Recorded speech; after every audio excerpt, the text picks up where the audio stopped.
একটি কবিতা লেখার জন্য একদিন এই দেশের মানুষ জীবন বাজি রেখে যুদ্ধে ঝাঁপিয়ে পড়েছিলেন। কেউ পরোয়া করেননি বাঁচবেন নাকি চিরতরে চলে যাচ্ছেন, কিন্তু তারা চেয়েছিলেন বাংলাদেশ নামের একটি কবিতা লিখতে। ৩০ লাখ শহীদের রক্তের বিনিময়ে তারা সেই কবিতাটি লিখেছিলেন। কিন্তু গত একটি বছর ধরে বাংলাদেশ সেই পথ থেকে বিচ্ছিন্ন হলো কিনা, বাংলাদেশের আহ, আকাশে আবারও সেই পুরনো শকুনেরা দল বেঁধে উঠছে কিনা, এই প্রশ্নগুলো বারবার করে ঘুরে ফিরে আসছে। কারণ আমাদের যে অহংকার, একাত্তর, আমাদের চেতনা, আমাদের জাতি বিনির্মাণের যে ভিত্তি একাত্তর, আমরা আজ গত একটি বছর ধরে দেখছি পদে পদে তা লাঞ্ছিত হচ্ছে, পদে পদে সেটিকে অপমানিত, ভুলুণ্ঠিত করা হচ্ছে। শুধুমাত্র স্মৃতি স্তম্ভ নয়, আমাদের জাতির যেই মূল প্রেরণা, সেই জায়গাগুলো একেবারে ধ্বংস করার সবটুকু প্রচেষ্টা অব্যাহত আছে। কিন্তু আমরা কি সেই জাতি যারা আমাদের সেই অহংকারকে জলাঞ্জলি দেব? আমরা কি সেই জাতি যারা আবারও কেড়ে আনবো না সেই স্বাধীনতার সূর্য? আমরা কি সেই জাতি যারা ভুলে যাব অনেকটা, আমরা বলি আমাদের ইতিহাসে যেমন মীর জাফর আছে, সেই মীর জাফরদের মতো আমরা আমার দেশের ৩০ লাখ শহীদের সঙ্গে বিশ্বাসঘাতকতা করব? আমরা কি সেই জাতির তালিকায় নাম লেখাবো? আজকে অনেকগুলো প্রশ্নের জবাব খোঁজার দিন এসে গেছে। কারণ গত একটি বছর ধরে আমরা দেখছি কেমন করে এদেশের রাজনীতিকে হাতিয়ার করে, রাজনীতিকে পুঁজি করে আমার মুক্তিযুদ্ধকে আক্রান্ত করা হচ্ছে, দলিত করা হচ্ছে, লুণ্ঠন করা হচ্ছে। আজকে আমরা সেই বিষয়গুলো খোঁজার চেষ্টা করব এবং অনেকেই বলছেন ৭১ গর্জে ওঠার অপেক্ষায়। একটা একটা ভয়াবহ একটা মায়া জাল বিস্তার করে, একটা বিভ্রান্তির জাল বিস্তার করে আমাদের যেই স্বাধীনতাকে ভুলণ্ঠিত করার অপচেষ্টা হয়েছে, এই জাতি, বাঙালি জাতি আবারও তা ঘুরে দাঁড়াবে। তারা সেই বিভ্রান্তির মায়াজাল ঘেরাটোপ উপড়ে ফেলে আবারও জানান দেবে তারা সেই ৩০ লাখ শহীদেরই উত্তরসূরি। আমার সঙ্গে আজকে অতিথি হিসেবে যারা রয়েছেন তাদের সঙ্গে পরিচয় করিয়ে দিচ্ছি। তার আগে আমি আমার নিজের পরিচয়টি দিচ্ছি। আমি সুলতানা রহমান। আজকে যেই দুজন অতিথিকে আপনারা দেখছেন তাদের একজন ডক্টর নুরুন নবী, আর একজন সৈয়দ এম হায়দার খোকা। আমি একটু আপনাদের অনেকেই যারা মুক্তিযুদ্ধের ইতিহাস জানেন, বুঝেন, পড়েন, তারা অবশ্যই ডক্টর নবীর বই পড়েছেন। এবং সৈয়দ হায়দার খোকা, তিনি সেই জাহানারা ইমামের ৭১-এর দিনগুলোর সেই গেরিলা খোকা। আজকে আমি জানি আমি বয়স বলতে হয় না, তবু বলি যে আমার দুজন অতিথিরই বয়স আজকে আমি নিশ্চিত ৭৫-এর উপরে। কারণ ৭১-এ তারা ছিলেন সেই টকবগে তরুণ। একজন ছিলেন ট্রাক প্লাটুনে, আর একজন অন্য একটি বাহিনীতে ২ নম্বর সেক্টরে সম্ভবত ছিলেন। ফলে সেই তরুণরা যারা জীবন বাজি রেখে যুদ্ধ করেছিলেন, আজ তারা কি চোখে দেখছেন বাংলাদেশকে, তাদের চোখে তাদের মুখে শুনবো সেই কথাগুলো।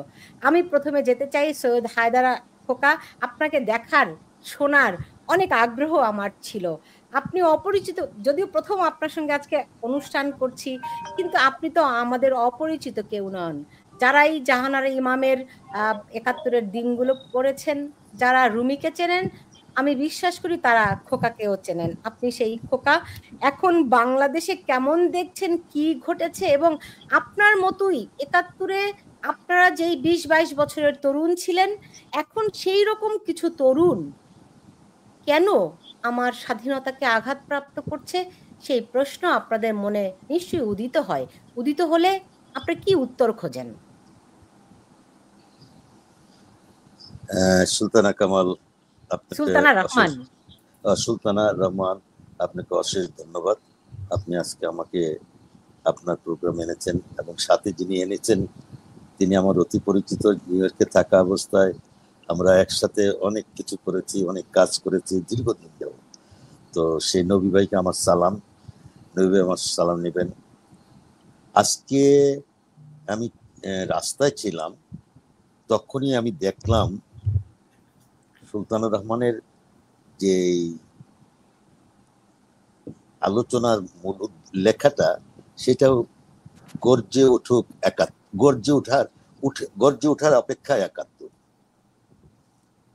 আজকে সুলতানা, আপনি আমাকে, আমি তখন তরুণ ঠিকই বলেছেন, 22 বছর বয়স, আমাকে ব্যাক করে নিয়ে গেছেন। সত্যি আপনারা সাংবাদিকরা ভিতর থেকে জিনিস টেনে নিয়ে আসেন। 1971 সালে 10ই মার্চ, নবী ভাইয়ের মনে থাকবে, আমরা তো ঢাকায়, যে জন্য আমাদের বেশি মনে থাকে। তার আগে একটা সংশোধনী দিচ্ছে সুলতানা রহমান, আমি ক্র্যাক প্লাটুনের নই, আমি ওয়াই প্লাটুনের, এবং জেনারেল খালেদ মুশারফের অন্যতম, I was the chief intelligent of the under sector 2। তো এটা আমি একটু সংশোধন করে নিলাম। সরি আমি, হ্যাঁ। তো একটা জিনিস, 10ই মার্চ ইয়াহিয়া খান এসেছিল আলোচনার বৈঠক করার জন্য ঢাকায়, কারণ তার আগে সে সংসদ বসার বন্ধ করে দিয়েছিল, বঙ্গবন্ধুর সঙ্গে আলোচনার জন্য এসেছিল। তো 10ই মার্চ এসে প্রথমে বিকালবেলা সাংবাদিকদের সাথে বসেছিল। তখনকার সাংবাদিকরা যে কি, এখন ভাবতে আমার অবাক লাগে, তাদের মতো হওয়াটা অনেক কঠিন। আমি নাম বলছি না। তখন জুনিয়র সাংবাদিকরা যখন ওনারা বেরিয়ে আসলেন, জিজ্ঞেস করলেন, আপনি কি আলোচনা হলো, কি দেখতেছেন, কি হলো? তো মানিক ভাই, সালাম সাহেব, আব্দুল সালাম অবজারভারের চিফ এডিটর ছিলেন, বাকি নামটা আমি বলছি না। তো বাকিজন বলল যে কালকে পত্রিকায় দেখবে কি আলোচনা হয়েছে। তো সেটা ছিল 11ই মার্চ 1971 সাল। দ্যাট গ্রেট আবিদুর রহমান তার দি পিপলস পত্রিকা লিখেছিল, the newborn baby is going to born, name is Bangladesh. The newborn baby is going to born, name is Bangladesh. এটা 1971 সালের 11ই মার্চ। আর 25শে মার্চ আমরা যুদ্ধে ঝাঁপিতে পড়ছি। তার কতদিন আগে সে লিখেছিল, একটা শিশু জন্ম নিতে যাচ্ছে, তার নাম বাংলাদেশ। তো আজকে গর্জে ওঠার অপেক্ষায় 71, মনে হলো সুলতানা রহমান আবার আমাদেরকে বা আমাদের প্রজন্মের কেউ না কেউ গর্জে উঠবে। অবশ্যই এটা বেশি দিন নয়, এই কথাটা বলতে পারি আমি। হ্যাঁ, আর সত্যিকার অর্থে যদি 71 নিয়ে আমি কথা বলতে যাই, আসলে টক শোতে আমি খুবই কম আসি, 2-4টার মতো আসছি। তবে আজকে একটা জিনিস, আমি কোনো দল করি না, আমার দলের প্রতি আমি যদি ভোট দিতে যাই, কাউকে না কাউকে ভোট দেবো, দ্যাট ডিফারেন্ট থিং। কিন্তু আমি ব্যক্তিগতভাবে কোনো দল করি না। আজকে 42 বছর আমেরিকায় থাকা অবস্থা আমি কোন দল করি না। কিন্তু গত কিছুদিন আগে প্রথম আমাকে আঘাত করেছিল, আজকে যে কথাটা সুলতানা রহমান বলা হয়েছিল যে তার বর্তমান তরুণরা, এক কথা বলি, বর্তমান তরুণরা হিপোক্রেট। যারা এই আন্দোলন করেছে তারা হিপোক্রেট। Hypocrite means ধোঁকাবাজ। কারণ আমরা মুক্তিযোদ্ধারাও কিন্তু তাদেরকে একটা সমর্থন দিয়েছিলাম কোটা আন্দোলনের সময়। যে চোখে দেন, আমাদের মুক্তিযোদ্ধাদের কোটার কোনো প্রয়োজন নাই। আমার মনে হয় নবী ভাইও আমার সঙ্গে একমত পোষণ করবেন।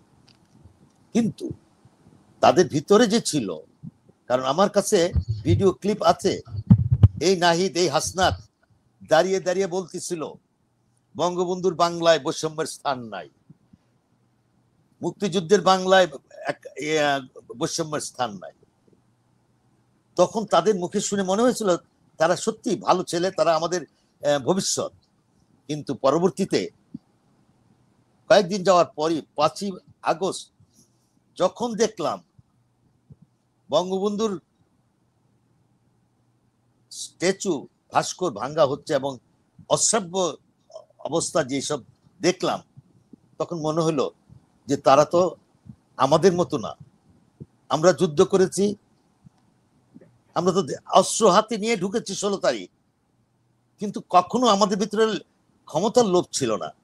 আমাদেরকে যখন বলা হয়েছে অস্ত্র জমা দিয়ে দিতে, আমরা দিয়েছি, আমাদের লেখাপড়ায় চলে গেছি। আমার মনে হয় নবী ভাই একই কথা বলবে। কিন্তু তাদেরকে আমি কি দেখলাম,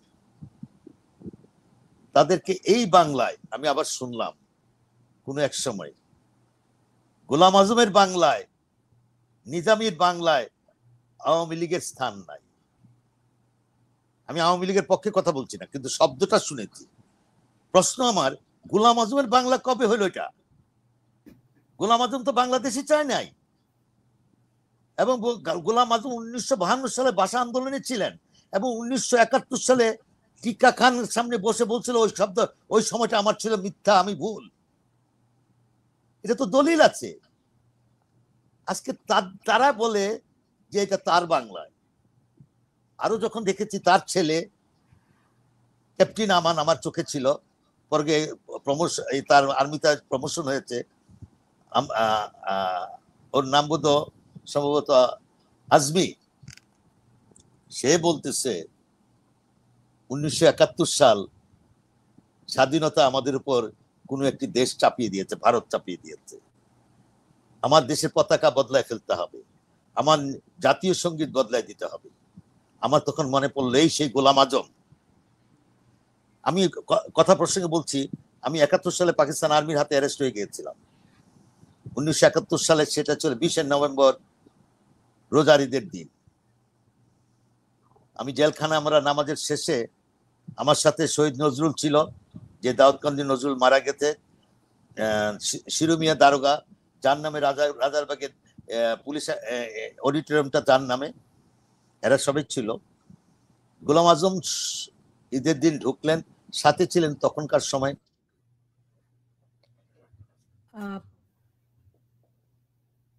খোকা ভাই সম্ভবত লস্ট হয়ে গেছেন, হয়তো সম্ভবত উনি মোবাইলে লাইভ করছেন, কোনো একটা ফোন ঢুকেছে ফলে ওনার ডক্টর নুরুন নবী, আমি আমি খোকা ভাইয়ের কথাটা ওখান থেকে ধরবো ঈদের দিনের নামাজ নিয়ে 71-এর। কিন্তু যখন আপনি এই পরিস্থিতি দেখেছেন, আপনিও তো একজন গেরিলা ছিলেন, এই বর্তমান বাংলাদেশ দেখে কতটা বেদনা আপনাদের হয়েছিল?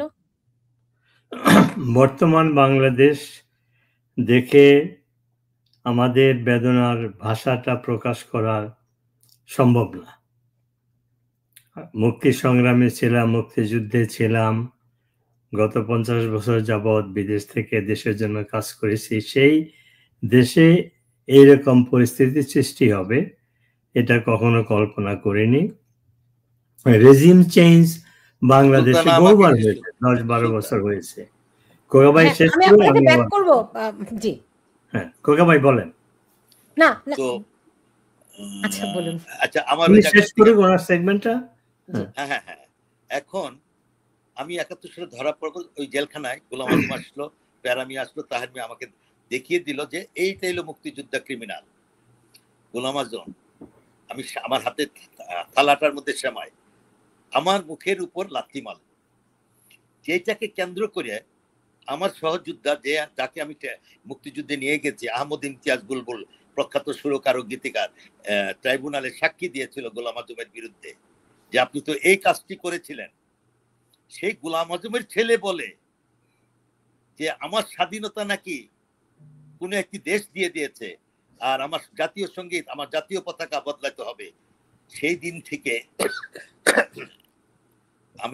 আমি নিশ্চিন্তে ঘুমাতে পারি নাই। সোজা ভাষায় আমি তখন চিন্তা করেছি, এদের জন্য কি আমি বাংলাদেশ স্বাধীন করেছি? অনেকবার চিন্তা করেছি যে না, আমাদেরকে কিছু একটা করতে হবে, আমাদেরকে কিছু না কিছু একটা করতে হবে। এবং আমি আরো যেটা দেখেছি, যদি বলি বর্তমান শাসক ইউনূসকে, ডক্টর ইউনূস, উনাকে আমি কখনো ভালো, অনেকে আমাকে জিজ্ঞেস করেছে যে উনি তো ক্ষমতা হস্তান্তর করবে, আমি স্ট্রেট বলেছি নো, নেভার নেভার। তার জন্মের মধ্যে বা তার কৃষ্টির মধ্যে নাই যে সে কোথাও বসলে সেটা ছেড়ে দিয়েছে। কেন বলেছি এই কথাটা? যে শেখ হাসিনার সঙ্গে তার দ্বন্দ্বটা কি ছিল? আমি শেখ হাসিনার পক্ষে বলছি না, কিন্তু আমি তাকে কি তাকে আমি চরিত্রটা তুলে ধরছি। শেখ হাসিনার সঙ্গে তার দ্বন্দ্ব কি? এই শেখ হাসিনা তো 1996 সালে তার কাছে যখন গিয়া হাউমাউ করে বলছিল যে আমি একটা মাইক্রো ক্রেডিট, এই একটা জিনিস তৈরি করেছি, আপনি আমাকে কিছু টাকা পয়সা দেন।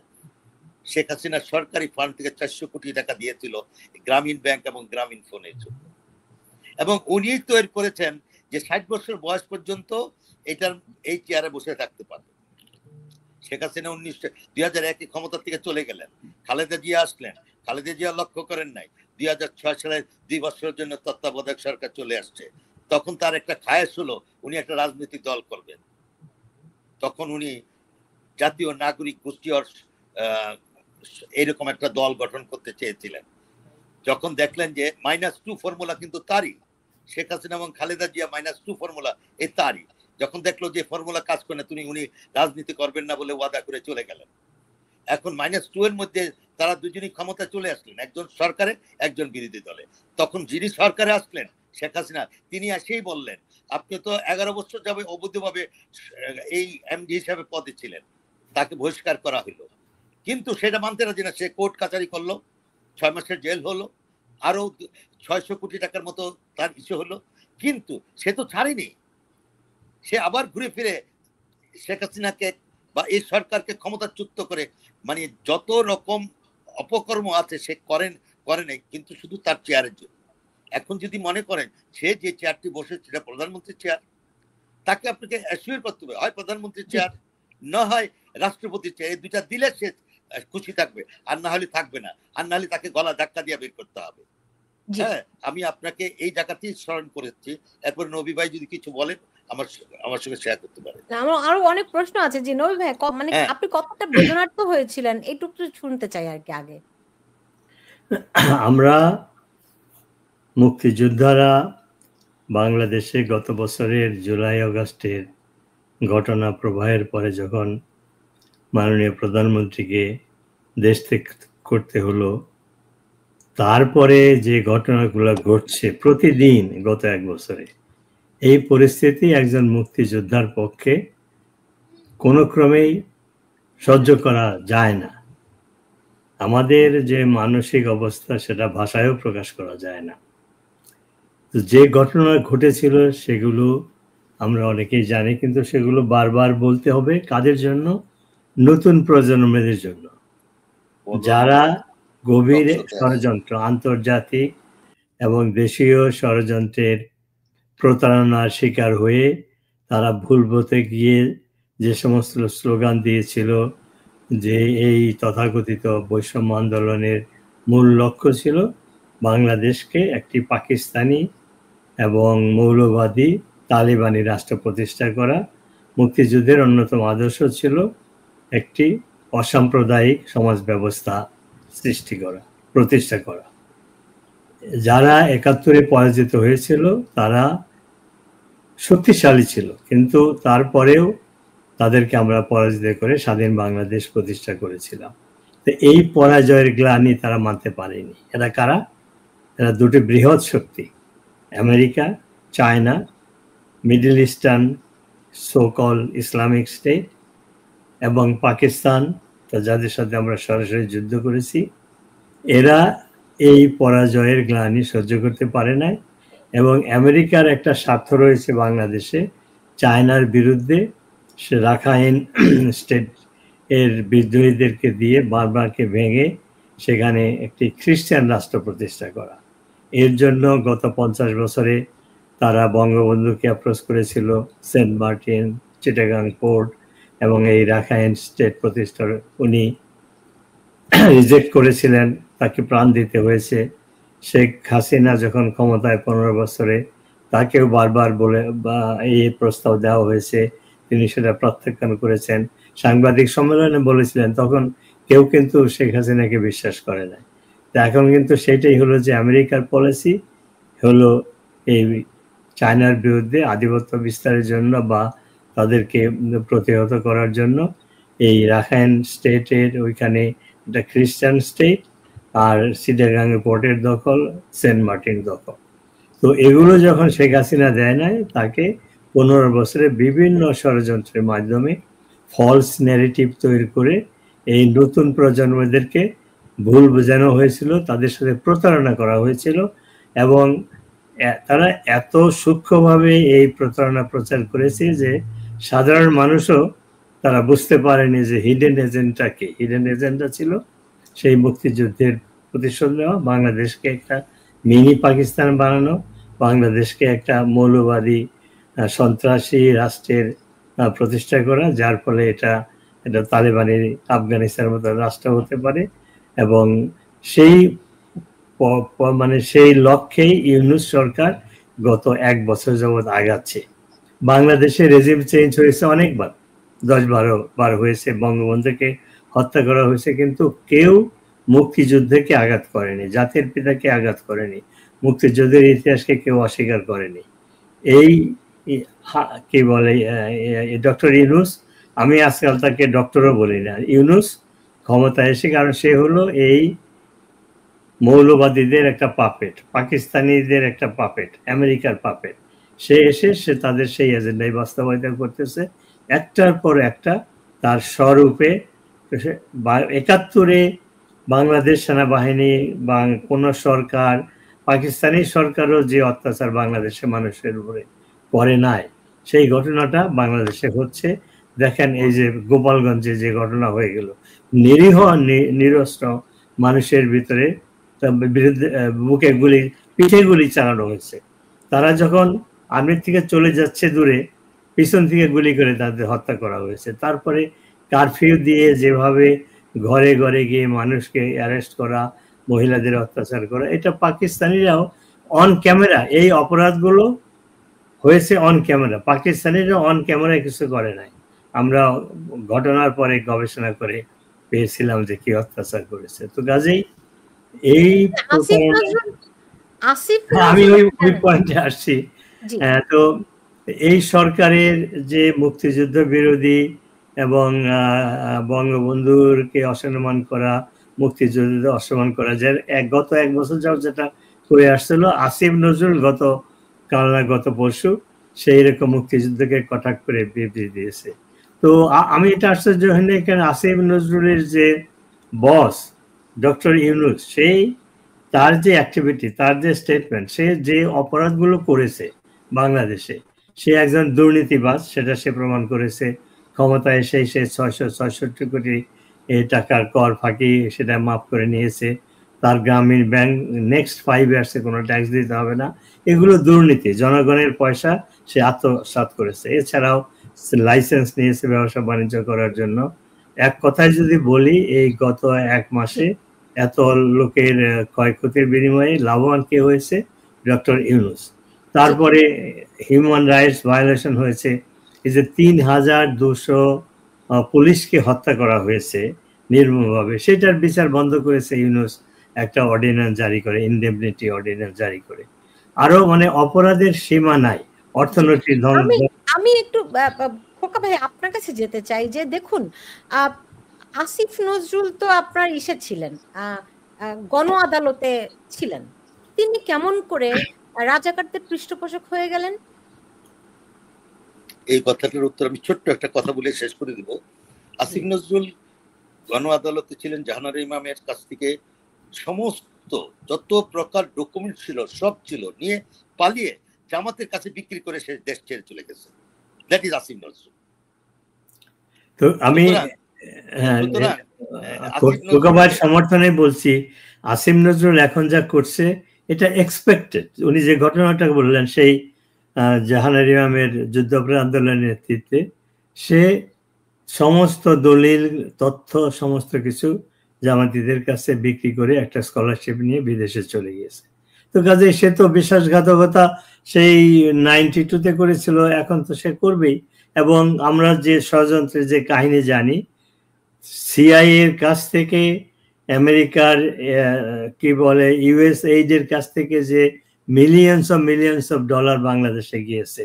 ডোনাল্ড ট্রাম্প নিজে বলেছে যে 29 মিলিয়ন ডলার বাংলাদেশে সরাসরি গিয়েছে, আর 21 মিলিয়ন ডলার আসছে ভারতের মাধ্যমে। অর্থাৎ টোটাল 50 মিলিয়ন ডলার টাকাটা কোথায় গেছে? এটা তো আকাশে যায় না। এটাই আসিফ নজরুলের মতো লোকজনকে তারা এই টাকাগুলো নিয়েছে। এবং ডোনাল্ড ট্রাম্প বলেছে যে একটা সংগঠন যার এমপ্লয়ি 2 জন, তাকে মিলিয়নস অফ ডলার দেওয়া হয়েছে। তো কাজেই আসিফ নজরুল এটা করবে, এটা আশ্চর্যের মানে আশ্চর্য হওয়ার কোনো কারণ নেই। না, বুঝতে পারছি, কিন্তু আসিফ নজরুল যে এরকম গণ আদালতের সব ডকুমেন্টস নিয়ে চুরি করে তিনি জামাতিদের স্কলারশিপ নিয়ে বিদেশে গেছেন, এটি তো আপনারা জানতেন। তো উনি যখন উপদেষ্টা হলেন, তখন আপনারা কি মেনে নিলেন তার উপদেশ? না না না না সুলতানা, এটা তো অবান্তর প্রশ্ন। কারণ এই সরকার প্রতিষ্ঠা হয়েছিল সেটা ষড়যন্ত্র করে, আমাদের অ্যাপ্রুভালের তো দরকার ছিল না, সুযোগও ছিল না। তারপরে না তারপর আমি শেষ করি। আমি আপনার কাছে আসতেছি, কিন্তু আমি একটু এই প্রশ্নের উত্তরটা সৈয়দ এম হায়দার খোকার কাছ থেকে, মহিউদ্দিন খোকা ভাইয়ের কাছ থেকে জানতে চাই। এই কারণে, কারণ উনি তখন গণ আদালতে আপনি একজন চরিত্র ছিলেন, তাই তো? তো তারপরে কেন, মানে এই বিষয়গুলি যখন আসলো তখন আপনারা কেন সক্রিয় হলেন না? আমি তো সেটারই জবাব দিচ্ছিলাম। এই উপদেষ্টা পরিষদ গঠন করেছে ইউনূস, সে একজন মিথ্যাচার, সে একদম পাপেট, জামাত শিবিরের পাপেট, আমেরিকার পাপেট, সে যাকে খুশি তাকে দিয়েছে। ওইখানে তো আমাদের অপোজ করার কোনো স্কোপই ছিল না, আর দরকারও ছিল না, কারণ আমাদের সংগ্রাম হলো ইউনূসের বিরুদ্ধে। সে কাকে কি অ্যাডভাইজার বানালো সেটা ইররিলেভেন্ট। জি, বুঝতে পেরেছি। মহিউদ্দিন হায়দার খোকা, এই প্রশ্নের উত্তর আপনার কাছ থেকেও চাই। জি। না না, আপনি আমার কাছে, আমি আগে বলেছি আসিফ নজরুল সম্পর্কে, এবং আসিফ নজরুল যখন আন্দোলনটা চলছিল আমার কাছে তার অন রেকর্ড, আমার কাছে তার কথা আমার কাছে রেকর্ড আছে, আমি তাকে কল দিয়েছিলাম, সে কল ধরেনি, তখন 5ই আগস্টের আগে। তখন সে আমাকে কল ব্যাক করছে, বললো যে, আমি তখন আমাকে পরিচয় দিলাম, বললো যে খোকা ভাই আমাকে খুব, নাসিরুদ্দিন ইউসুফ বাচ্চুর কথা বললো, ওই বাচ্চু ভাই আমাকে খুব আদর করে। আমি বললাম, আমি তাকে কয়েকটা কথা বলছিলাম যে অনলাইন রেকর্ডে রাখছি, যে আপনারা আমাদের সমর্থন পাচ্ছেন, কিন্তু এমন কিছু করবেন না যেখানে আমার দেশের স্বাধীনতা ক্ষতি হয়, আমার দেশের মুক্তিযুদ্ধের অপমাননা হয়, আমার 71 যেন ভুলণ্ডিত না হয়। এরপরে বললো যে আমি আপনার সঙ্গে কথা বলবো, এরপর আজ পর্যন্ত কথা বলে নাই।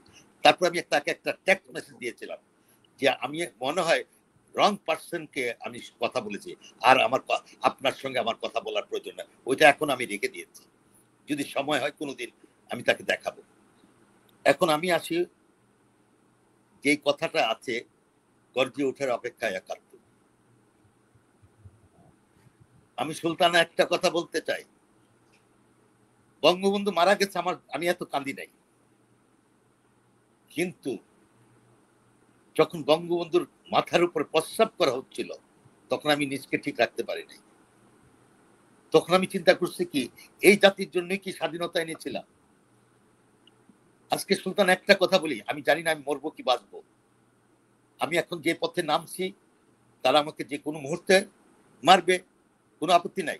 আমি তো এমনি তো এক্সটেনশন লাইফ 75 পার করে ফেলছি, কিন্তু একটা জিনিস, এদেশে মীর জাফরের জন্ম নিচ্ছে, এদেশে ইয়া খানের জন্ম নিচ্ছে, টিক্কা খানের জন্ম নিচ্ছে, খন্দকার মুস্তাকের জন্ম নিচ্ছে, পাশাপাশি কিন্তু এই দেশে সিরাজদৌল্লার জন্ম নিচ্ছে, মীর মদনের জন্ম নিচ্ছে, নেতাজি সুভাষ বসুর জন্ম নিচ্ছে, সূর্য সেন মাস্টারদার জন্ম নিয়েছে, প্রীতিলতাদির জন্ম নিয়েছে, সরোয়ারদির জন্ম নিয়েছে, ভাসানীর জন্ম নিয়েছে, বঙ্গবন্ধু শেখ মুজিবের জন্ম নিয়েছে, এদেশে তোফায়েল আহমেদেরও জন্ম নিয়েছে, যে তোফায়েল আহমেদের ছাত্র সংগ্রাম পরিষদের নেতৃত্ব দিয়েছিলেন। 1971 সালের 3রা মার্চ বঙ্গবন্ধুকে জাতির পিতা হিসেবে সর্বসম্মতিভাবে ঘোষণা দিয়েছিলেন। আমাদের কাছে কোনো কিন্তু আপোষ নেই। নবী ভাই দলীয় ভাবে অনেক কথা বলছেন, আমি সেই জায়গায় যাব না।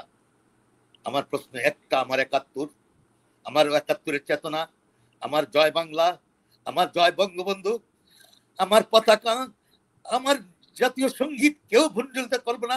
যতক্ষণ আমি বেঁচে থাকবো এই সংগ্রাম চালিয়ে যাব, প্রয়োজনে যদি আরো কিছু করতে হয় আমরা নামবো, তার দ্বিধা নয়, আমরা প্রস্তুত আছি। এবং সেইটাই আমি সর্বপ্রথম আমার কয়েকজন সহযোগী নিয়ে 2রা জুলাই মুস্তফা মহসিন মন্টু ভাই মারা গেছেন, তার শোক সভা থেকে আমরা আমাদের ঘোষণা দিয়েছে আমাদের জয় বাংলা, আমাদের জয় বঙ্গবন্ধু প্রেস ক্লাব থেকে। এটা নিয়ে কোনো আপোষ নেই। আমরা দেখেছি যে আমাদের জাতি চাইল্ড মূল নীতি বদলে দিতে চাচ্ছে, আমরা স্টেটমেন্ট দিচ্ছি, কাল পরশু স্টেটমেন্ট চলে যাবে, এর পরবর্তী স্টেটমেন্টের পরে আমরা দেখব তাদের অবস্থা, তারপরে আমরা মুক্তিযোদ্ধারা আমাদের কর্মসূচি দেব, তার মধ্যে দ্বিতীয় নেই, এর বেশি আর আমি সুলতান আপনাকে এখন আর কিছু বলতে পারছি না।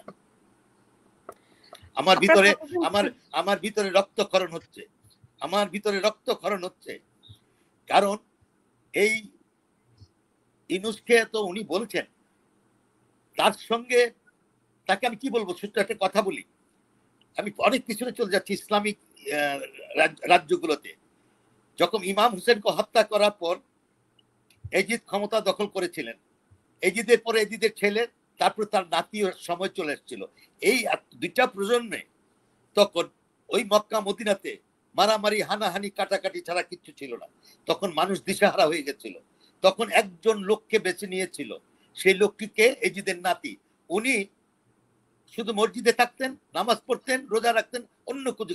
সব লোকজন তাকে গিয়ে বললো যে হুজুর আপনি আমাদেরকে চালান। বললো যে আমি কিছু জানি না, তো আমি ক্ষমতা চালাতে পারি না। তারা কিন্তু জোর করে বসালো। 1 বছরের মাথা ওই লোক যে কিনা 5 ওয়াক্ত নামাজ পড়তো, কোরআন পড়তো, বলতো যে আমি কিছু জানি না, 1000 সৈন্য নিয়ে কাবাঘর ভেঙে ফেলেছিল। কিন্তু সারা জাহানের মুসলমানদের বুকের কাছ থেকে কি কাবাঘর মুছে গেছে? কাবাঘর কি উঠে নাই? আমি ইউনুসকে বলবো, সেই দুষ্কৃতিকারী, সেই শয়তান 32 নম্বর ভেঙে কি বাঙালি জাতির বুকের কাছ থেকে কাবাঘর, এই 32 নম্বর ভেঙে ফেলে দিতে পারবে? পারবে না কখনো। এই 32 নম্বর আবার গড়ে উঠবে। এই 32 নম্বরই হবে তার কাল। এই 32 নম্বর দিয়ে আমাদের শুরু। এটুকুই বলতে পারি, আর কিছু না। তার সম্পর্কে আমার আর কিছু বলার নাই। আমি তো মুক্তিযুদ্ধ দেখিনি। আমি যদিও একজন মুক্তিযোদ্ধার সন্তান, আমি দেখিনি মুক্তিযুদ্ধ। কিন্তু আপনাদের কথা শুনলে কিংবা মুক্তিযুদ্ধ নিয়ে আমার অন্তরে যেই গভীর বোধ, যেই ভালোবাসা, ওদের কথা শুনলে আমার চোখে পানি আসে। আমি জানি না যে এরা কেমন করে এরকম দেশটাকে এইভাবে করে ভুলণ্ঠিত করে। আমি সত্যি আমার বোধে আসে না। ডক্টর নুরুন নবী, তাহলে এইরকম একটা অবস্থায় আপনারা কি কি করতে পারেন? আমাদেরকে দেখুন, আমরা বুঝি আপনাদের বয়স হয়েছে, কিন্তু অভিজ্ঞতার তো কোনো বিকল্প নেই। অভিজ্ঞতা অনেক গুরুত্বপূর্ণ বিষয়। সেই জায়গা থেকে আপনাদের দিক নির্দেশনা কি? আমাদের বাস্তবতার নিরিখে আগাতে হবে। সেটা হলো কি, যে দেশটাকে দখল করে ফেলেছে পাকিস্তানি পন্থীরা, এবং কার সহযোগিতায় আমি আগে উল্লেখ করেছি। এটা পৃথিবীর সবচেয়ে বৃহৎ শক্তি আমেরিকা, তাদের সহযোগিতায়। এবং প্রথম দিকে ডোনাল্ড ট্রাম্পের অ্যাডমিনিস্ট্রেশন ইলেকশনের আগে শপথ নেওয়ার পরে বড় বড় কথা বলতো মৌলবাদের বিরুদ্ধে। কিন্তু ওই যে আমি যেটা উল্লেখ করলাম, আমেরিকার যে ইন্টারেস্ট চায়নার বিরুদ্ধে, সেটার জন্য আর আমেরিকা চলে তো ওই ডিপ স্টেটের ইনফ্লুয়েন্সে। তো তারা ভেবেছিল যে শেখ হাসিনাকে দিয়ে যেটা করতে পারে না, তারা ইউনুসকে দিয়ে সেটা করতে পারবে, এবং সেই দিকেই তারা আগাচ্ছে। এবং অলরেডি যে সমস্ত চুক্তি করেছে, দেশে তো গণতন্ত্র নয়, মানুষ জানে না কি চুক্তি করেছে। সেন্ট মার্টিনে কি হচ্ছে জনগণ জানে না। চিটাগাং পোর্টের হস্তান্তর করেছে একটা বিদেশি কোম্পানিকে, সেখানে কি শর্ত সেটা আমরা জানি না। আর সেফ করিডোর তো অলরেডি তৈরি করা হয়েছে, সেখান দিয়ে অস্ত্র গোলাবারুদ যাচ্ছে কি বলে রাখাইন বিদ্রোহীদের কাছে। তো এগুলার যে ইম্প্যাক্ট কি হবে সেটা জনগণ জানে না। তো এখন যে জিনিসটা করতে হবে, যে প্রচার করতে হবে যে ইউনুস আসলে শান্তির দূত না, সে অশান্তির দূত, সে দেশপ্রেমিক না, সে দেশদ্রোহী, সে দুর্নীতিবাজ। এই কথাগুলো সাধারণ মানুষকে জানাতে হবে, বিশেষ করে নতুন প্রজন্ম। এই যে কিছুদিন আগে বিমান দুর্ঘটনার পরে ছাত্ররা যে বিক্ষোভ করলো, সেক্রেটারির আক্রমণ করলো, এটাকে ইউনুস সরকার চেষ্টা করলো যে এটা আওয়ামী লীগ, ছাত্রলীগ, যুবলীগ করেছে। আসলে তা না, এটা স্বতঃস্ফূর্তভাবে, এরা নন পার্টিজান, এরা কোনো দলের সদস্য না, সাধারণ ছাত্র। তারা বুঝতে পেরেছে যে এই সরকার একটা ধোঁকাবাজি সরকার। এই সেনাবাহিনী যেভাবে লোকজন হত্যা করেছে গোপালগঞ্জে, এরা বাংলাদেশে পাকিস্তানিরাও যে কাজ করে নাই, এরা সেই কাজ করছে। তো এই জিনিসগুলো মানুষের মধ্যে বোধোদয় হচ্ছে নতুন প্রজন্মের মাঝে। এইটা আরো বড় করে আমাদের প্রচার করতে হবে। এবং যখন আপনি যে যে খেলায় নামবেন, সেই খেলার গেম অনুসারে আপনাকে তো খেলতে হবে।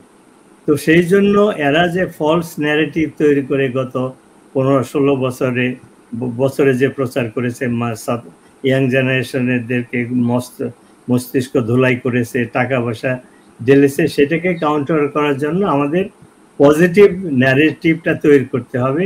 মুক্তিযুদ্ধের চেতনা, মুক্তিযুদ্ধের ইতিহাস, মুক্তিযোদ্ধাদের অবদান, এগুলো তাদেরকে শিখাতে হবে। মুক্তিযুদ্ধের সরকারের তো ক্ষমতায় ছিল, তারা কেন সেই পজিটিভ নেগেটিভ তৈরি, তারা তো অনেক প্রচার প্রচারণাও করেছে, তবু কেন এই তরুণরা বিভ্রান্তির পথে গেল, সেইটা কি খুঁজে দেখা দরকার নয়? সুলতানা, আমি নইবাকে একটু থামাই দিচ্ছি। নইবা, আমি এক্সট্রিমলি সরি ফর ইন্টারাপশন। না প্লিজ গো হেড। নইবা, আমি নিজেকে থামাই রাখতে পারছি না। আপনারা অনেক তাত্ত্বিক কথা বলেন, আমি তাত্ত্বিক কথায় বিশ্বাস কম করি। একটাই জিনিস, এই মুক্তিযোদ্ধারা জেগেছে, এক কথা বলতে পারি, এই মুক্তিযোদ্ধারা জেগেছে। ৭১কে মুছে ফেলতে পারবে না ইনশাল্লাহ, কারণ আমার বাপ বলে গেছিল, আমি যদি হুকুম দেবার নাও পারি, তোমাদের কাছে যার কিছু আছে তাই নিয়ে শত্রুর মোকাবেলা করো। এবারের সংগ্রাম মুক্তির সংগ্রাম, এবারের সংগ্রাম স্বাধীনতার সংগ্রাম।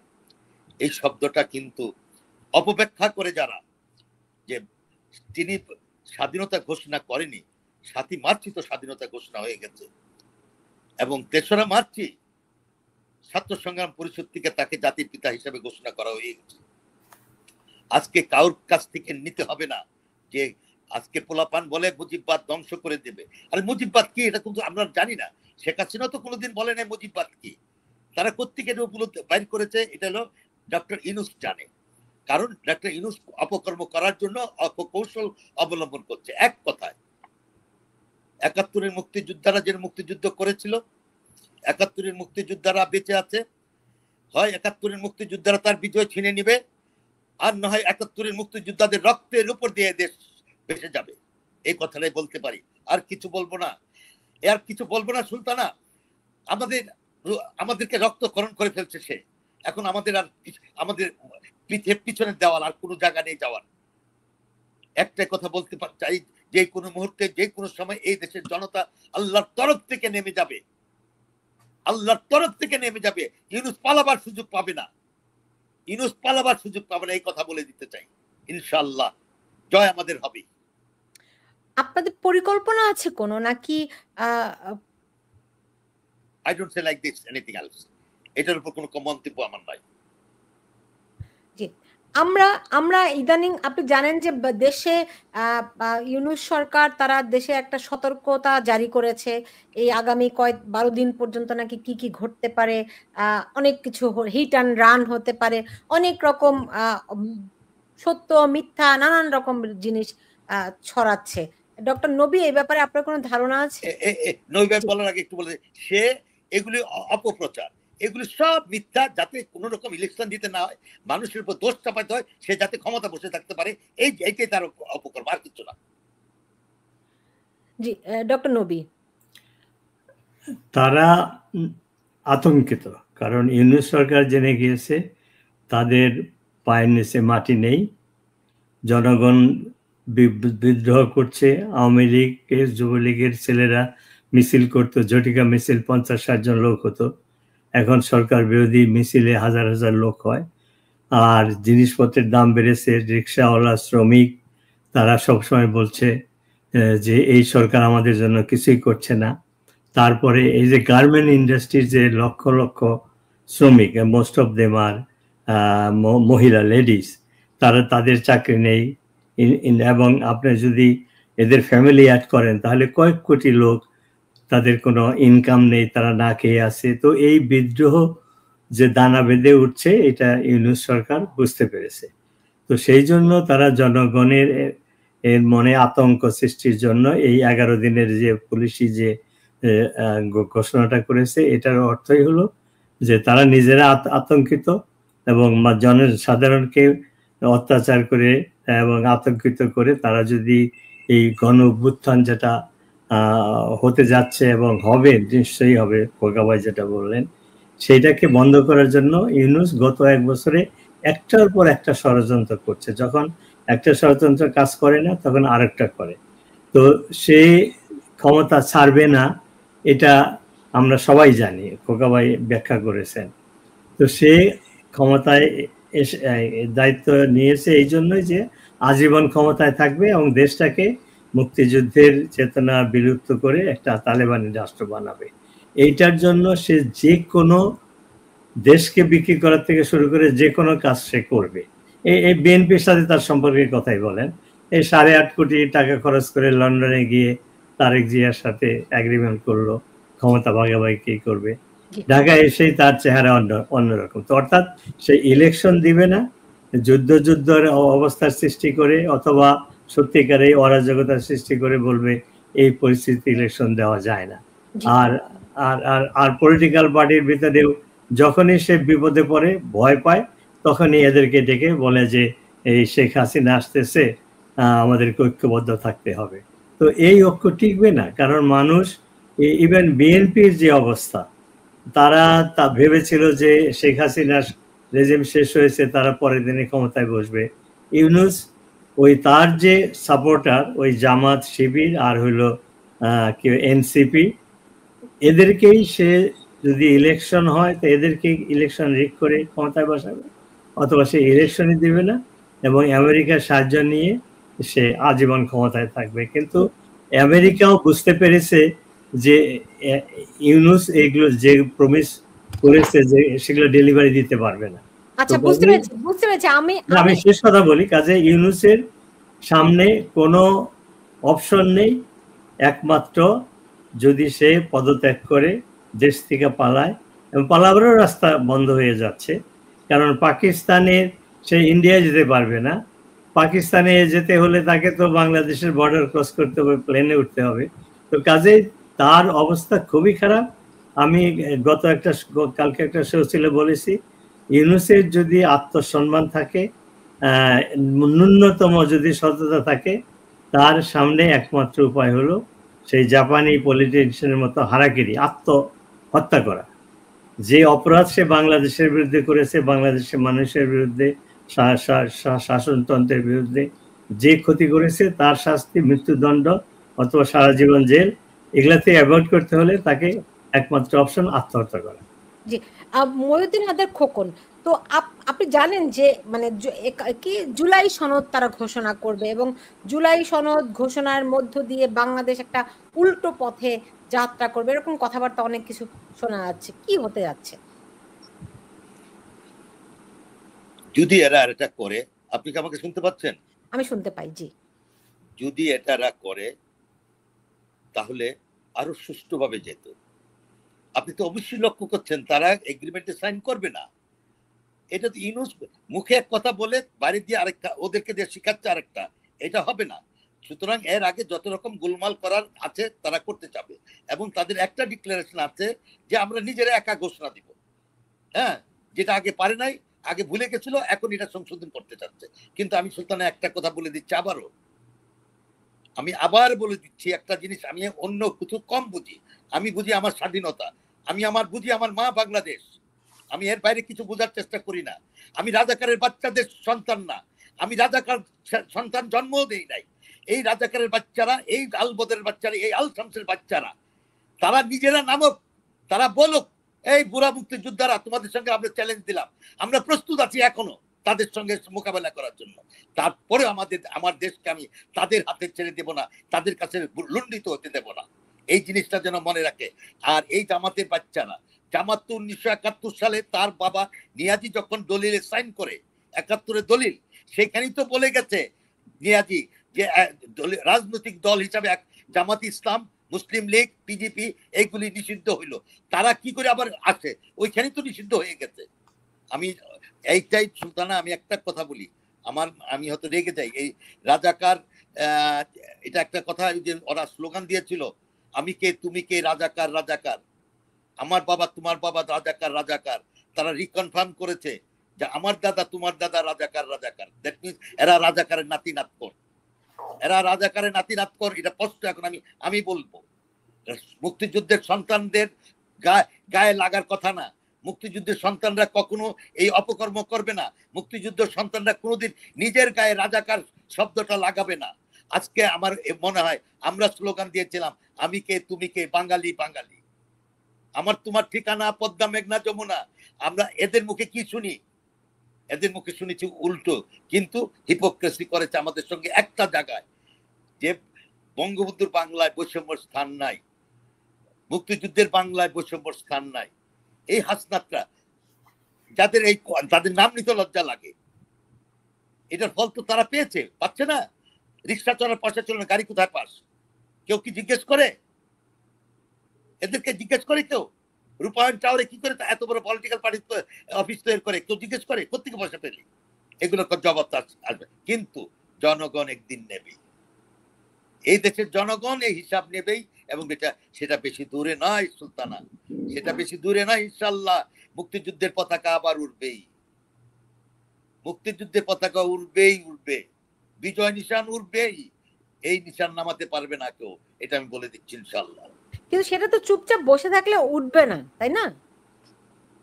আমি সেই কথাটাই বলতে চাচ্ছিলাম যে এর জন্য আমাদেরকে জনগণকে নিয়ে, নতুন প্রজন্মকে নিয়ে বাস্তবমুখী আন্দোলন করতে হবে। শুধু মুখে বললে তো হবে না। মুক্তিযোদ্ধা, আমি ওই দিন একটা ছবি দেখলাম, আমরা 10 জন, আমি যখন তৃতীয়বার ভারতে যাই 10 জনের একটা ছবি ছিল, দেখি সেই 10 জনের মধ্যে আমরা 2 জন বেঁচে আছি।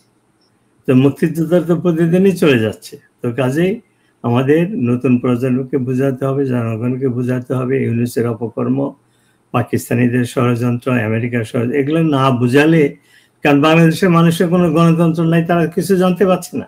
আমরা যতটুকু এই বিদেশ থেকে এই টকশোতে এগুলো বলি, তো এটা তো সবাই শোনে না, সবার হয়তো ইন্টারনেটও নাই, এই সিস্টেমও নয়। কাজেই আমাদেরকে জনগণকে বোঝাতে হবে যে এই সরকার দেশদ্রোহী, অর্থাৎ এটাকে আমি বলি পাকিস্তানি সরকার, এবং এই মিলিটারি তারা যে কাজ করলো এটাকে একটা পাকিস্তানি মিলিটারি, এরা বঙ্গবন্ধুর প্রতিষ্ঠিত 71-এ যারা আমরা একসাথে যুদ্ধ করেছিলাম সেই সেনাবাহিনী না। তাহলে কিভাবে তারা একটা দুটো ঘটনা না, সেই 3 অগাস্টে তারা দরবার হলে মিটিং করে সিদ্ধান্ত নেয় যে সরকারকে সমর্থন করবে না। সেনা আইনে প্রত্যেকটা অফিসার শপথ নিয়েছে কোরআন হাতে। সেই সেনা আইনের 31 ধারায় আছে যে কোনো ষড়যন্ত্রের খবর যদি কোনো অফিসার পায়, কোনো কু বা অন্য কোনো সরকার বিরোধী দেশের বিরোধী কোনো পায়, সাথে সাথে তাৎক্ষণিকভাবে তার বিরুদ্ধে ব্যবস্থা নেওয়া। সেই ব্যবস্থা নেওয়ার ক্ষমতা যদি না থাকে ঊর্ধ্বতন অথরিটিকে জানাতে হবে সেই অফিসারকে। সেইটা যদি করতে ব্যর্থ হয় তাহলে কোর্ট মার্শালে বিচার হয়ে মৃত্যুদণ্ড। তো এই যে 3 অগাস্টে যে এত বড় একটা ষড়যন্ত্র হলো, সারা দুনিয়ার লোক জানতো, বা আর্মির ইন্টেলিজেন্স, পুলিশ ইন্টেলিজেন্স যারা জানতো না, তাদের উচিত ছিল এটার বিরুদ্ধে ব্যবস্থা নেওয়া। কাজেই আমরা বলি সেনাবাহিনীকে, আমরা সেগুলো অনেক আলাপ আলোচনা করেছি। জনাব মহিউদ্দিন আদের খোকা আমাকে যদি বলতেন যে ধরেন আমরা তো বলতে পারি যে আওয়ামী লীগ একটা মুক্তিযুদ্ধকে ধারণ করে, অন্তত কাগজে কলমে হলেও, তাই না? তো মুক্তিযুদ্ধের একটা বিকল্প শক্তি কি গড়ে ওঠার কোনো সম্ভাবনা বাংলাদেশে আছে? মানে সরি আওয়ামী লীগের বিকল্প কোন শক্তি বাংলাদেশে গড়ে ওঠার সম্ভাবনা আছে কিনা? আমি একটা কথা বলতে পারি। মার্ক টেলি বঙ্গবন্ধুকে একটা কথা জিজ্ঞেস করেছিল ইয়েতে 71-এর, যে পাকিস্তান তোমার হাতে ক্ষমতা না দিলে তুমি কি স্বাধীনতায় যাবা? বঙ্গবন্ধুর কি উত্তর দেওয়া উচিত ছিল? বঙ্গবন্ধু যদি তখন উত্তর দিতেন হ্যাঁ আমি স্বাধীনতা দেব, তাহলে পাকিস্তান তাকে রাষ্ট্রদূতি দিত। আর যদি বলতো যে না আমি চাই না, তাইলে আমরা তাকে আজকে দেশদ্রোহী বলতাম। তখন সে যে উত্তরটা দিয়েছিল, নট ইয়েট দিস কোশ্চেন, এই প্রশ্নের উত্তর এখন দেওয়া সম্ভব নয়। সুলতান, আমি আপনাকে একই প্রশ্ন এই জায়গাটাতে বললাম, আপনি যা জানতে চান, যা বলতে চান, অনেক কথার উত্তর এখন দেওয়া যাবে না। তবে একটা কথা আমি বলতে পারি, আওয়ামী লীগ নিয়ে আমি কথা বলবো না, আওয়ামী লীগ নিয়ে আমি কথা বলবো না। তবে শুধু একটু বলতে পারি যে আওয়ামী লীগকে কোনো রাজনৈতিক দলকে নিষিদ্ধ করা, এইভাবে নিষিদ্ধ করা যায় না। নিষিদ্ধ করার মালিক জনগণ। লেটস ভোটে চলে যাক, জনগণ যদি তাকে না চায় সে আসবে না। যেরকম মুসলিম লীগ, পিজিবি সব হারাই গেছে না, ভাসানী নেপো হারানোর পথে, তো সেরকম হারাই যাবে যদি জনগণ না চায়। এইটুকু আমি শুধু রাজনৈতিক দল হিসেবে এটা বলবো। কিন্তু তার আমলে দুর্নীতির যে মহা উৎসব হয়েছে এই কথাটা অস্বীকার করা যাবে না, এটা আমি এক বাক্যে বলতে পারি। তবে এটার অর্থ এই না যে আওয়ামী লীগের নেতৃত্বে দেশ স্বাধীনতা হয়েছে এই কথাটা আমি অস্বীকার করি, কখনো না। আমার 17 এপ্রিল আসলে মনে হয় তাজউদ্দিন সাহেব, নজরুল ইসলাম, খন্দকার কামরুজ্জামান মসরুর আলী এনাদের কথা মনে হয়, কারণ অস্থায়ী সরকারটা সেদিন আমরা কারণে সেদিনই তৈরি হয়েছিল। তো সেই জায়গাগুলো কিন্তু ভুলবো না। কিন্তু এই জন্য আমি একটাই কথা বলি, আমরা আপনি যদি বলেন বিকল্প, হ্যাঁ মুক্তিযোদ্ধারা কোনোদিন, আমি জানি না নবী ভাই আমার সঙ্গে একমত হবে কিনা, কোনোদিন ক্ষমতার ধারে কাজটা যেতে চাইনি, আমরা ক্ষমতার চাইও না। আমরা যদি ক্ষমতা চাইতাম 1971 সালে অস্ত্র জমা না দিয়ে আমরা ক্ষমতা নিয়ে নিতে পারতাম। কারণ আমি ব্যক্তিগতভাবে জেনারেল খালেদ মোশাররফের সৈনিক। জেনারেল খালেদ মোশাররফ যা শিক্ষা দিয়েছেন সেই শিক্ষার বাইরে যাই নাই, এখনো যাব না। আমি যতদিন বেঁচে থাকবো বঙ্গবন্ধুকে যেন ভুলতে পারবো না, খালেদ মোশাররফ মেজর হায়দারকে আমি ততদিন ভুলতে পারবো না। তারা যোগ্য সৈনিক, একটা দেশপ্রেমিক সেনাবাহিনী তারা তৈরি করে দিয়ে গেছিল।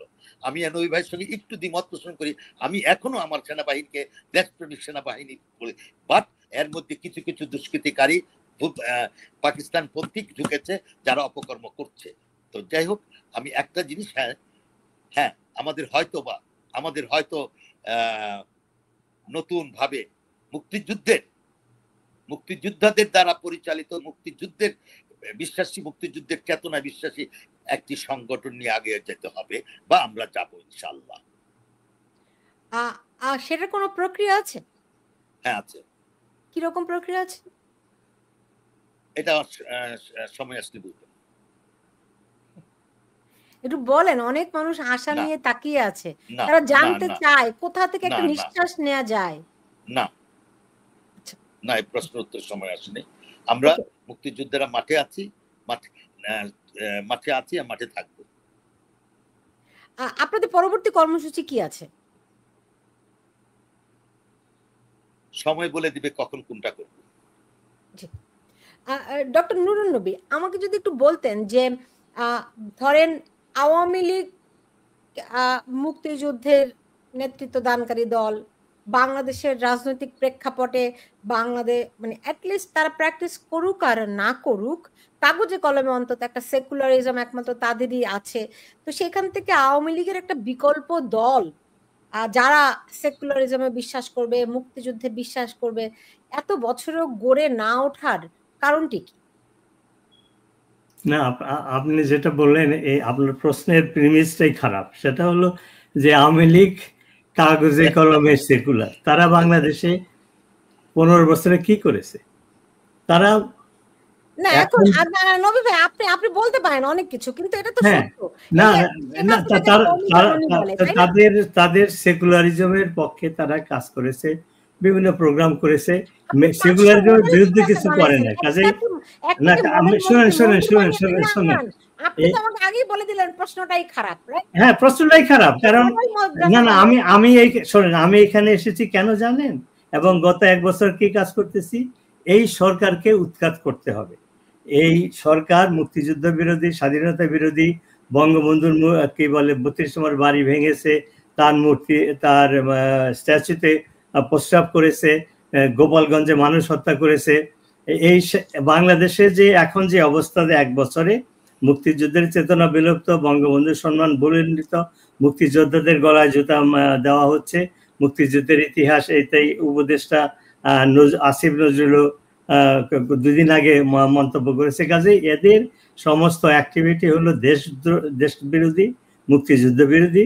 আমার একমাত্র উদ্দেশ্য এখন হলো এই সরকারকে উৎখাত করে, তারা এমনি যাবে না, আন্দোলন করে হোক, যেভাবেই হোক এই সরকারকে উৎখাত করে একটা খোকাবাই যেটা বললো যে কোন দলকে জনসমর্থন আছে কি আছে না সেটা প্রমাণ হয় ইলেকশনের মাধ্যমে।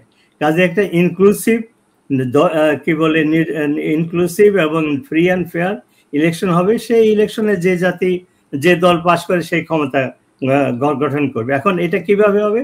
ইউনূসকে সরাতে হবে নাম্বার 1, এবং এটার বাধা হলো এই মানে প্রো পাকিস্তানি মিলিটারি যাদের লিডারশিপের কথা বলছি, 100% সবাই প্রো পাকিস্তানি না, লিডারশিপে যারা আছে মোস্ট অফ দেম আর তারা হলো প্রো পাকিস্তানি। তার প্রমাণ আছে, আমার এটা রেটোরিক না।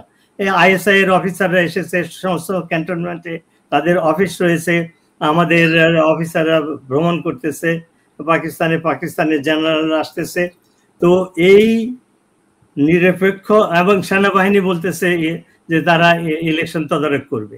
তো যে সেনাবাহিনী বুট দিয়ে একটা আহত ইয়াং ম্যানকে হত্যা করেছে, ভিডিওতে দেখা যাচ্ছে, এই সেনাবাহিনীর যে অ্যাক্টিভিটি, তারা তাদেরকে প্রোটেকশন দিয়ে সাজোয়া বাহিনীতে করে এই এনসিপির অফিস কি বলে লিডারদেরকে প্রোটেকশন দিয়েছে কয়দিন আগে। এখন হয়তো দেখলাম যে ইন্টারন্যাশনাল প্রেসারে হয়তো তারা সেটা বন্ধ করছে, কিন্তু এতদিন তো এগুলো করেছে। তো কাজেই এই একটা ফ্রি অ্যান্ড ফেয়ার ইলেকশন হতে হলে একটা জাতীয় বা ন্যাশনাল সরকার গঠন করতে হবে, তার মাধ্যমে যে ক্ষমতায় আসবে সেই হবে, এবং এই সেনাবাহিনীকে বিলুপ্ত করতে হবে। এদেরকে যে চায়নার সেই কালচারাল রিভলিউশনের সময় এদেরকে সব গ্রামে গঞ্জে কৃষি কারখানায় পাঠানো হয়েছিল ফিজিক্যাল লেবার করার জন্য, এই সেনাবাহিনীকে এটাকে বিলুপ্ত করে গ্রামে গঞ্জে কৃষি বলছেন। আমি মিস করছি কথাটা। বাংলাদেশে কোনো সেনাবাহিনী থাকবে না, আপনি কি এটা মিন করছেন? না না, নতুন করে গঠিত করতে হবে। এরা বাংলাদেশি সেনাবাহিনী না, এরা পাকিস্তানি সেনাবাহিনী।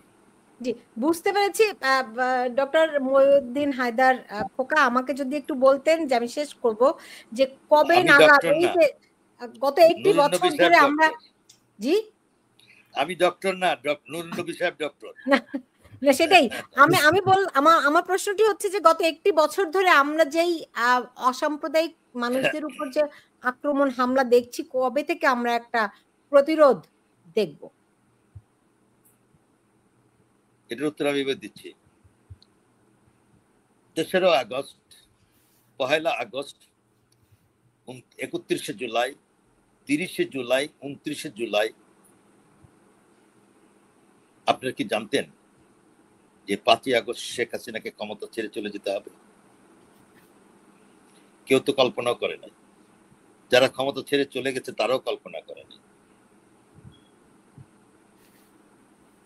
এই কথার বলার আগে এই কথাটা শেষ করলাম এইভাবে। আরেকটা কথা বলে দিচ্ছি, আমি ঢাকা শহরে আমি ঢাকা শহরে ঢুকেছি 12ই ডিসেম্বর 1971 সাল। তো আমি 14ই ডিসেম্বর নিয়াজি ইন্টারকনে আশ্রয় নিচ্ছে। তখন সাংবাদিকরা জিজ্ঞেস করছিল যে আপনি কি সারেন্ডার করবেন? মানিক শাহ তো বলতেছে সারেন্ডার করার জন্য। তখন সে বলছিল হাসতে হাসতে, মানে বেল টানতেছিল আর হাসতে হাসতে বলতেছিল, দেখো দেখো কাল কেয়া হো রা হ্যায়। দেখতে বলতেছে আগামীকাল কি হবে দেখো। কারণ সে জানতো আগামীকাল তার বাবা আমেরিকা 7th ফ্লিট 7ম নৌবহর পাঠাবে। কিন্তু 7ম নৌবহর এসে আর ঢুকতে পারেনি বঙ্গোপসাগরে। 16 ডিসেম্বর কিন্তু হয়েই গেছে। ঠিক 29শে জুলাই, 30শে জুলাই, 31শে জুলাই, 1লা মার্চ, 2রা মার্চ, 3রা মার্চ, 4ঠা মার্চও জানতো না কেউ যে 5ই মার্চ ঘটবে। সুলতানা রহমানের কথার উত্তরটা আমি এইভাবে দিচ্ছি, কেউ বলতে পারবে না আগামী মাসে কি হবে, 20 তারিখে কি হবে, 15 তারিখে কি হবে, কেউ কিছু বলতে পারবে। তবে এটুকু বলতে পারি, মুক্তিযুদ্ধেরা একেবারে কোনো তাদের লোভ লালসা কিচ্ছু ছিল না, শুধু মাটিটাকে ভালোবাসছিল। এইটা দিয়ে কিন্তু দেশ স্বাধীন করেছে। এখনো মুক্তিযোদ্ধারা কোন রকম, আমি যদি আমার সন্তানদের কথাই বলি, নবী ভাই সন্তানদের কথাই বলি, তারা তো কখনো বাংলাদেশে আসবে না বা বাংলাদেশে থাকবে না। তারা তো মুক্তিযোদ্ধার সন্তানরা কি নিয়েছে তাদের কাছ থেকে? কিছুই তো নেয়নি। মুক্তিযোদ্ধারা দেশটা তোদেরকে দিয়ে গেছে। মুক্তিযুদ্ধের নাম শুনলে, মুক্তিযোদ্ধার নাম শুনলে, 71-এর নাম শুনলে তাদের শরীরটা এত জলে কেন? এইটা হলো আমার প্রশ্ন। সুতরাং ওইটাকে চিরতরে বন্ধ করতে হবে, চিরতরে। ওইটার প্রয়োজনে যদি নবী ভাই, জানি না কি বলবো, ওইটার প্রয়োজনে যদি বাংলাদেশে 4 কোটি 5 কোটি মানুষ মেরে ফেলতে হয়, মেরে ফেলতে হবে, তা না হলে বন্ধ হবে না। এটাই শেষ কথা।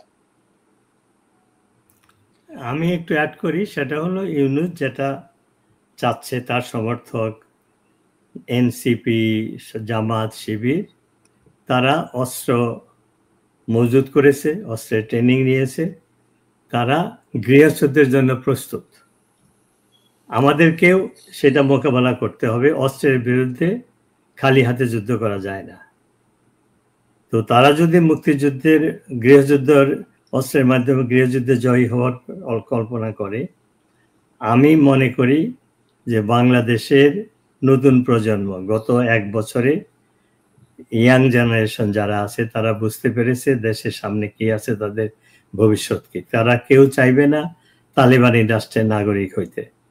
কাজেই যদি প্রয়োজন হয় গৃহযুদ্ধে অস্ত্র নিয়ে অস্ত্রের বিরুদ্ধে মোকাবেলা করা, এর জন্য মিলিয়ন্স অফ ইয়াং জেনারেশন তারা প্রস্তুত হচ্ছে, মানসিকভাবে তারা প্রস্তুত আছে। তারা যে কোনো ত্যাগের জন্য যখনই প্রয়োজনে দেখা দিবে, যখনই ডাক আসবে, তারা ঠিকই রুখে দাঁড়াবে। কারণ প্রতারণার শিকার তারা একবার হয়েছিল, দ্বিতীয়বার তারা হবে না। তো কাজেই খোকাবাইয়ের মতো আমিও আশাবাদী যে জয় আমাদের হবেই। মাঝখানে আমাদের হয়তো কষ্ট, দুঃখ, দুর্দশা বাড়বে, কিন্তু অসত্য কোথাও জিততে পারেনি। তা না হলে 71-এ আমরা জিততে পারতাম না। খোকাবাই আমার মতো, আমরা তো কোনো ট্রেনিং ছিল না, মেশিন গানও ছিল না। আমরা খালি হাতে যুদ্ধে গিয়েছি, হাতে হয়তো 2-একটা 303 রাইফেল পেয়েছি, কিছু লোক হয়তো মেশিন গান পেয়েছে, কিন্তু আমরা যুদ্ধে জয়লাভ করেছিলাম কেন? আমাদের কজটা ছিল জাস্ট। আমরা মাতৃভূমিকে উদ্ধার করার জন্য একটা স্বাধীন দেশ প্রতিষ্ঠা করার যুদ্ধ করেছি। এখনো ঠিক 71-এর মতোই অবস্থা। আপনার টাইটেলটা খুবই যথার্থ। 71-এর মতো গর্জে উঠতে হবে, এবং তার জন্য নতুন প্রজন্ম প্রস্তুত হচ্ছে। হয়তো 100% এখন না, কিন্তু যখনই পরিস্থিতির সৃষ্টি হবে তারা রুখে দাঁড়াবে। এবং তারা জিতবে এই জন্য যে বাঙালির ইতিহাসই দেখেন, তাদের পিঠ যখন দেয়ালে ঠেকে যায় তারা সামনের দিকে আগায়। এটা শুধু 1-2টা ঘটনা না, অনেক ইতিহাসের অনেক ঘটনা। তো এখন আমরা কেন জিতবো? আমরা দেশটাকে উদ্ধার করার জন্য যুদ্ধ করছি, আর ওরা দেশটা দখল করেছে, সেই দখলদারিত্ব প্রলং করার জন্য যুদ্ধ করেছে। আমি গতকালকে এক টক শোতে বলেছিলাম, আমি যখন এরশাদ বিরোধী আন্দোলন করি আমেরিকাতে, এরশাদের এক সমর্থনের সাথে একটা সেমিনারে বিতর্ক হচ্ছিল। সে আমাকে একটা কি বলে, সিম্বলি ওয়েতে বলল যে না, আমি নবী সাহেবের সাথে ডুয়েল বন্দুক যুদ্ধে অবতীর্ণ করতে চাই। তা আমি, সে রিটায়ার্ড মিলিটারি অফিসার। আমি বললাম, দেখেন আমার ট্রেনিং ওই রকম মিলিটারির মতো নয়, আমি সেই 71-এ অনেক আগে যুদ্ধ করেছি, কিন্তু এই বন্দুক যুদ্ধে আমি জিতবো এই জন্য যে আমার হাত কাঁপবে না। আপনার দিকে যখন আমি বন্দুক তাক করবো, আমার হাত কাঁপবে না, কারণ আমি দেশ মাতৃকার জন্য আপনার সাথে যুদ্ধ করছি। আর আপনি একটা এরশাদের মতো একটা কি বলে দুর্নীতিবাজ, দখলদারি একটা সেনা প্রধানের পক্ষে আপনি কাজ করছেন, কাজে আমার হাত কাঁপবে না। তো এবারেও যদি এই ইউনুসের সেই কি বলে সাপোর্টাররা, জামাত শিবিরের লোকরা, ওরা মনে করে যে তাদের হাতে প্রচুর অস্ত্র রয়েছে, তাদের অনেক টাকা পয়সা রয়েছে, তারা জিতবে না। কারণ আমরা আমাদের স্বাধীনতা উদ্ধার করার জন্য যুদ্ধ করছি, আর ওরা দখলদারিত্ব কন্টিনিউ করছে। পরাজয় তাদের হবেই, জয় আমাদের হবে। আমার মনে হয়। শেষ প্রশ্ন জনাব মহিউদ্দিন হায়দার খোকা, যুদ্ধ কি অবসম্ভাবী? গৃহযুদ্ধ কি সত্যি অবসম্ভাবী হয়ে উঠেছে কিনা? এটা এই প্রশ্নের উত্তরটা আমি কয়েকটা জিনিস দিয়ে দিচ্ছি। সে চেষ্টা করতেছে গৃহযুদ্ধ দিয়ে সে বাঁচার জন্য, exactly to get the safe exit. সে যাতে একটা সেফ এক্সিট পায়, সেটা সে পথ খুঁজতেছে। এক, আমি আশা করি গৃহযুদ্ধ হবে না। বাংলাদেশ সেনাবাহিনী গৃহযুদ্ধ দিকে নিতে দেবে না। কিন্তু যুদ্ধ কি শুধু অস্ত্র দিয়ে যুদ্ধ করতে হয়? অস্ত্র ছাড়াও কিন্তু যুদ্ধ আছে, তাই না? কলমের যুদ্ধ আছে, জনতার যুদ্ধ আছে। এই জন্য বলে না, ওই জনতা জেগেছে, আবার ওই জনতার যুদ্ধ একটা হবে। এই যুদ্ধে মুক্তিযুদ্ধের সৈনিকদের জয় হবে। এইটা বলেই আমি আমার কথা শেষ করছি। প্লিজ। জি, আমি বুঝতে পেরেছি। কিন্তু ধরেন মুক্তিযুদ্ধ আমাদের একটা শত্রু ছিল চেনা। শত্রু কারা? বিদেশি শক্তি, পাকিস্তানিরা আমাদের শত্রু ছিল। কিন্তু এখন তো আপনি এখনো তো আমরা চিনি, এখন তো আরো চিহ্নিত। পাকিস্তানি তো প্রেতাত্মারা এখানে কম। ইউনুস কি শত্রু না? তারা তো দেখতে আমাদের মতোই। না, তাতে কি হয়েছে? দেখতে চিনা যায়। রাজাকার কারা হয়েছিল? আমার আমার আমার ঘরের লোকেরাই তো রাজাকার হয়েছিল। তাহলে এখন চিনি। ওই যে একটা কথা বলেছি না, ভুল করে ফেলেছি তখন, ভুল করেছিলাম তখন ৭১-এ। কারণ কি ১৬ ডিসেম্বর থেকে ৯ জানুয়ারি পর্যন্ত কিন্তু দেশের কোনো ক্ষমতার মালিক ছিলাম আমি, শাসক ছিলাম আমি, প্রশাসক আমি, বাদী আমি। আসামি মারলে কোনো হিসাব দিতে হয় নাই, কিন্তু সেই ভুলটা করেছি, এবার ভুল করব না। কথা শুনলে ভয় লাগে। আমাদের কথা শুনলে ভয় লাগবে। আমরা রাজনীতি বুঝি না, যে রাজনীতিবিদ হইতে পারিনি, কোনোদিন হবো না, ওটাকে ঘৃণা করি।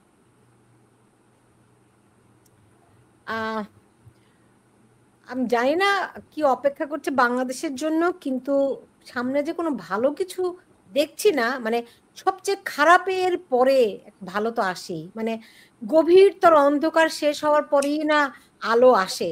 হয়তো সবচেয়ে গভীর সময়টা, সবচেয়ে গভীর অন্ধকারাচ্ছন্ন সময়টা আরো সামনে কিনা।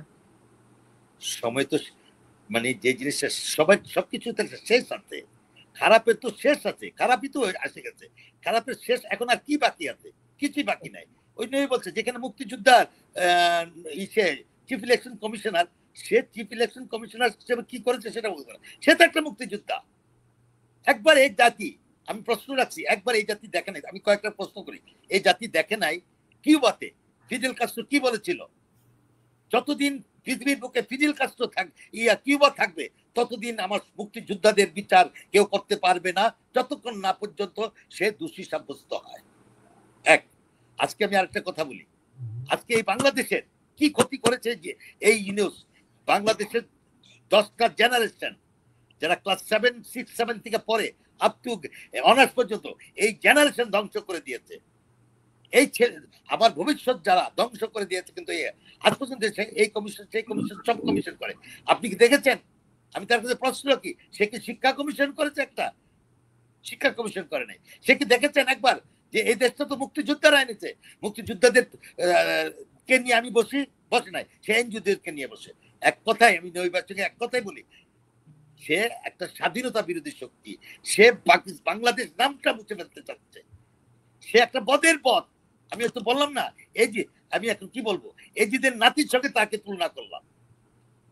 সে এই দেশের একটা কুলাঙ্গার, শেখ হাসিনা চিনতে পারে নাই, এই কুলাঙ্গারকে সে সাহায্য করেছিল। আর কি বলবো? বুঝতে পেরেছি। জনাব সৈয়দ মহিউদ্দিন হায়দার খোকা, আপনাকে অনেক ধন্যবাদ জানাচ্ছি। ডক্টর নবী, আপনাকে অনেক ধন্যবাদ আমার সঙ্গে আজকে যুক্ত হওয়ার জন্য। আমি খুবই কৃতজ্ঞ যে আপনারা আমাকে সময় দিয়েছেন, এবং আমি অত্যন্ত গর্বিত যে আপনাদের সঙ্গে কথা বলার সুযোগ পেয়েছি। আপনারা আমাদের বাঙালি জাতির সূর্য সন্তান। আমরা নিঃসন্দেহে চিরকাল আপনাদের প্রতি কৃতজ্ঞ। আজকে আমার এই অনুষ্ঠানের মাধ্যমে আপনারা যেহেতু বেঁচে আছেন, আপনাদের প্রতি সেই শ্রদ্ধা ভালোবাসা জানাচ্ছি। যে বাঙালি জাতি, আমার বিশ্বাস, এটা একদম অন্তরের বিশ্বাস, যে আমরা কোনোদিনও আমাদের এই সূর্য সন্তানদের, এই শ্রেষ্ঠ সন্তানদের বাঙালি জাতি কোনোদিনও চিনতে ভুল করবে না। তারা কোনোদিনও পথ হারাবে না। বিভ্রান্ত হয়তো হয়, কিন্তু পথ হারাবে না, আমি এটুকু বিশ্বাস রাখতে চাই। আপনাদের দুজনকে অনেক ধন্যবাদ এবং অনেক সালাম জানাচ্ছি। আপনারা ভালো থাকুন, সুস্থ থাকুন। জয় বাংলা, জয় বঙ্গবন্ধু। আমি সেটাই বলতাম, জয় বাংলা, জয় বঙ্গবন্ধু। সুলতানা, আপনাকে অশেষ ধন্যবাদ আপনার এই শব্দটির জন্য। যে কিনা আপনি ইয়ের নাম দিয়েছেন, জেগে ওঠার অপেক্ষা, একা জেগে ওঠার অপেক্ষা। আমরা বিশ্ববিদ্যালয়ে আমরা স্লোগান দিতাম, ৭১-এর হাতিয়ার গর্জে উঠুক আরেকবার। সেটাই আর কি, ৭১-এর হাতিয়ার গর্জে ওঠার অপেক্ষাই আছে। জি, থ্যাংক ইউ। এছাড়া এই শক্তি ছাড়া এই অপশক্তিকে দমন করা যাবে না, হয়তো সেই জন্যই সত্যি অপেক্ষাই আমার মনে হয়েছে। আমি আপনাকে আবিদুর রহমানের কথা দিয়ে কিন্তু শুরু করেছিলাম। আবিদুর রহমান বলেছিল যে the newborn baby is going to born, name is Bangladesh. আমি শেষ কথা বলি, সেটা হলো খোকা ভাইয়ের শেষ কথার সাথে একমত। সত্যকে বারবার বলতে হয়। ইউনূস একজন দেশদ্রোহী অপরাধী, তার একমাত্র শাস্তি হলো মৃত্যুদণ্ড, অন্য কোন শাস্তি তার অপরাধের জন্য যথেষ্ট না। আপনাদের দুজনকে অনেক ধন্যবাদ জানিয়ে আবার বিদায় নিচ্ছি আমি। আপনারা ভালো থাকুন। দর্শক, এই ছিল আমার এখনকার আয়োজনে। আমাদের যেই মুক্তিযোদ্ধারা এখনো বেঁচে আছেন তাদের প্রত্যেকের প্রতি আজকে আমার এই অনুষ্ঠানটি উৎসর্গ করছি। সেই সঙ্গে আমি স্মরণ করতে চাই গত একটি বছরে আমাদের অনেক মুক্তিযোদ্ধারা লাঞ্ছিত হয়েছেন, অবমানিত হয়েছেন। তাদের প্রতি আমরা দুঃখ প্রকাশ করছি। কোনো এক বিভ্রান্ত শক্তি তাদেরকে এই অপমানের মধ্যে নিয়েছে, কিন্তু তারাই আমাদের গৌরব, তারাই আমাদের অহংকার, আমাদের জাতির মাথার মুকুট।